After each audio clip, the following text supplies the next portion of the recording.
Is America a Christian nation? Book review.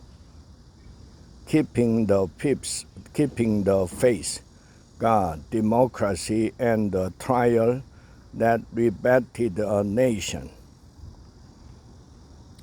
The trial of the century of 1925 was much more about political theater than points of law or scientific theories.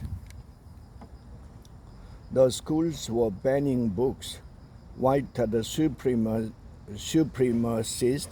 were marching in the street. The donor class was waging war on democracy.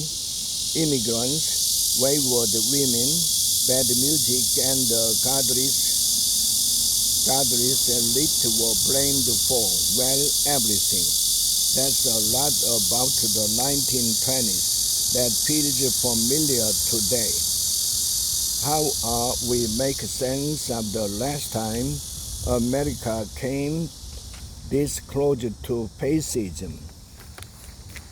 The critic and historian Brenda points to an answer in Keeping the Faith, her surprisingly timely new book about a trial that happened a century ago. On a spring day in 1925, a substitute at the high school biology teacher, John, broke Tennessee law when he read aloud pages from a textbook that had a section on the theory of evolution. Few doubted that a Tennessee jury would find him guilty, but a great many people figured that the law was unconstitutional as it was idiotic.